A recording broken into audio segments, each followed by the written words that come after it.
China के किस मंसूबे का अंदाजा रूस और भारत को लग गया है और इसलिए रूस और भारत बहुत ज्यादा एक्टिव भी हो गए हैं और कहीं न कहीं अमेरिका भी इस मामले में मौन सहमति दे रहा है क्या भारत और रूस को। जियोपॉलिटिक्स में बहुत कुछ चल रहा है, हमेशा की तरह जानने को मिलेगा बहुत कुछ। आइए जानते हैं इन खबरों को विस्तार से। स्क्रीन पे एक आर्टिकल देख रहे हैं, रूस का एक बड़ा ऐलान, भारत को जो अगला मिलने वाला S-400 था वो मई महीने में मिलने जा रहा है और ये रूस से निकल चुका है, यानी कि भारत को खुल्लम खुल्ला S-400 रूस अब दे रहा है। खैर S-400 तो देना ही था, लेकिन आप जरा सोचिए ऐसे हालात में जब रूस खुद भी फंसा हुआ है रूस यूक्रेन युद्ध में और युद्ध उसे धीरे धीरे कमजोर कर रहा है, लेकिन रूस ने भारत को S-400 भेजना ज्यादा जरूरी समझा। अब ये मामला सिर्फ यहीं तक नहीं है, बल्कि इससे कहीं आगे बढ़कर रूस भारत को अब एक और बड़ी मदद कर रहा है और वो बड़ी मदद है रूस भारत को फर्टिलाइजर की बड़ी मदद करे। उसकी कंपनियां अब भारत को मिडिल ईस्ट पे निर्भरता को कम करने में मदद करेंगी। कहा जा रहा है कि कुछ तो जॉइंट वेंचर ही लगाए जाएंगे जो कथित तौर पर अगले साल तक रेडी हो जाएंगे, यानी भारत में ही फर्टिलाइजर का प्रोडक्शन होना शुरू हो जाएगा। भारत एक कृषि प्रधान देश है और उर्वरक की जरूरत भारत को बहुत ज्यादा है। उर्वरक के लिए भारत किसी और पर निर्भर बहुत ज्यादा नहीं रह सकता है।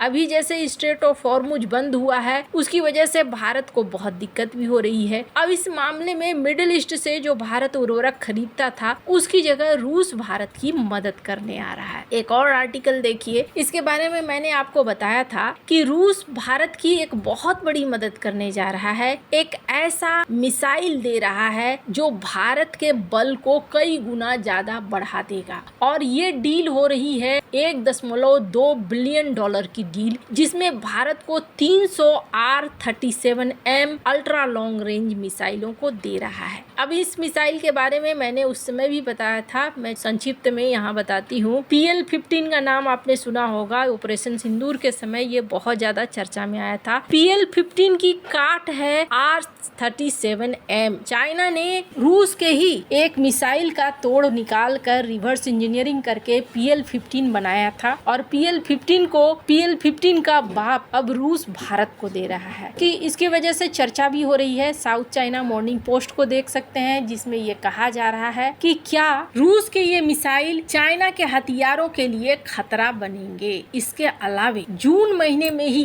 भारत और रूस के बीच और रूसी संस्था EU के बीच में ट्रेड बातचीत शुरू हो जाएगी, यानी हो सकता है कि भारत और रूस के बीच में व्यापार वार्ताएं फाइनल हो जाए, ट्रेड डील फाइनल हो जाए। और सबसे बड़ी चीज क्या हुई थी, हाल ही में एक घोषणा हुई थी कि भारत के अंदर 3000 रूसी सैनिकों की तैनाती होगी और ऐसा ही भारत भी कर सकेगा। एक एग्रीमेंट जिसे रेलोस का नाम दिया गया है, ये भारत और रूस के बीच में साइन हो चुका था, अब ये एक्टिव हो गया है। अब इस पूरे मामले में एक चीज आपने नोटिस किया होगा, रेलोस के बारे में कुछ छिटपुट मीडिया वगैरह में चर्चा हुई, लेकिन रेलोस को लेकर डोनाल्ड ट्रंप की तरफ से या अमेरिकी प्रशासन की तरफ से कोई भी बयान नहीं आया। रेलोस एक बहुत बड़ा एग्रीमेंट है जो भारत और रूस के बीच में होने जा रहा है, लेकिन इसके पीछे क्या चाइना एक बड़ा कारण है। चाइना ऐसा क्या कर रहा है कि रूस सिर्फ इतना ही नहीं। स्क्रीन पर एक ट्वीट देखिए जिसमें ये कहा गया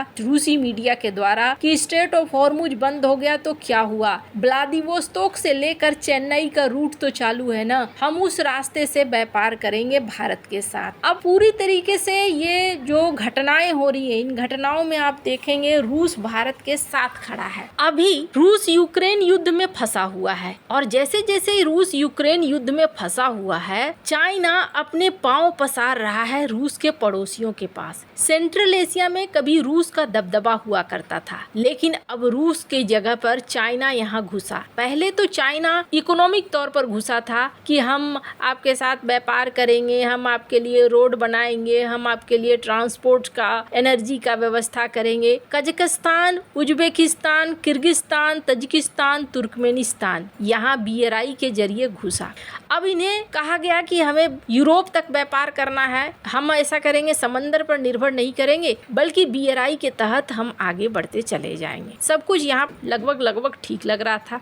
कहा गया गैस के लिए भी सिक्योर करेंगे, पाइपलाइनें बनाएंगे और आप तक गैस पहुँचाएंगे, आपसे अगर हो रहा है तो हम आपसे गैस लेंगे। तो कुल मिलाकर यहाँ पर ऐसा लगा कि चाइना सिर्फ इकोनॉमिक तौर पर रहेगा, लेकिन ऐसा नहीं है। चाइना अब धीरे धीरे यहाँ पर इकोनॉमिक तौर पर जो आ गया सो आ गया, अब नया गेम खेलना शुरू कर चुका है और चाइना इन देशों के साथ 2+2 शुरू कर रहा है। अब ये क्या है, चीन को अब एहसास हो गया है कि केवल इकोनॉमिक व्यावसायिक रिश्ते से काम नहीं चलने वाले हैं। अब इसके लिए क्या करना होगा, इसके लिए सैन्य समझौता करना होगा। तो चीन अब एक नया प्लान लेकर आया है, जिस प्लान का नाम दिया गया है 2+2 सुरक्षा संवाद। और ये नाम सुना सुना लग रहा होगा आपको, क्योंकि ये अमेरिका ज्यादातर 2+2 करता है। अब चाइना ये चीज शुरू कर रहा है जिसमें विदेश और रक्षा मंत्री दोनों को शामिल किया जाता है। चीन अभी इसे कजाकिस्तान के साथ, किर्गिस्तान के साथ और तजिकिस्तान के साथ करने जा रहा है। ये सभी देश चीन के साथ सीमा को साझा करते हैं। इसके बाद चीन की योजना है भारत के 5 पड़ोसी देशों के साथ इसी तरह का 2+2 सुरक्षा संवाद शुरू किया जाए। एक जापानी एक्सपर्ट हैं मोरियासु ने ये कहा कि सेंट्रल एशिया में रूस का प्रभाव यूक्रेन युद्ध की वजह से कम हो गया है और चीन अब इसे मौके के रूप में देख रहा है। मिडिल एशियाई देशों को भी चीन का ये 2+2 प्लान पसंद आ रहा है। ये देश चाहते हैं कि अफगानिस्तान में तालिबान राज आने के बाद उनके देश में अस्थिरता न फैले। ये देश चाहते हैं कि अफगानिस्तान से आतंकी नहीं आए और ड्रग्स की तस्करी भी नहीं हो। वहीं चीन की चाल है कि वो पूरे यूरेशिया के दिल कहे जाने वाले मध्य एशिया में यानी सेंट्रल एशिया में अपने प्रभाव को मजबूत करे। सेंट्रल एशिया के देश चाहते हैं कि चीन इस मामले में हस्तक्षेप करे, लेकिन बीजिंग अफगानिस्तान में बहुत ज्यादा सक्रिय नहीं होना चाहता है। पर यहाँ देखने को मिल रहा है कि चीन 2+2 फॉर्मेट के जरिए यहाँ पर घुस रहा है। चीन के विदेश मंत्री वांग यी, रक्षा मंत्री डोंग जुन ने कंबोडिया की यात्रा की थी। उन्होंने कंबोडिया के साथ चीन के पहले 2+2 संवाद में शामिल भी हुए। इस दौरान चीनी विदेश मंत्री वांग ने संवाददाताओं से बातचीत में कहा था कि चीन की इच्छा एक ऐसा तंत्र बनाने की है जो राजनीतिक और रक्षा सुरक्षा सहयोग के लिए एक रणनीतिक प्लेटफॉर्म के रूप में काम करे।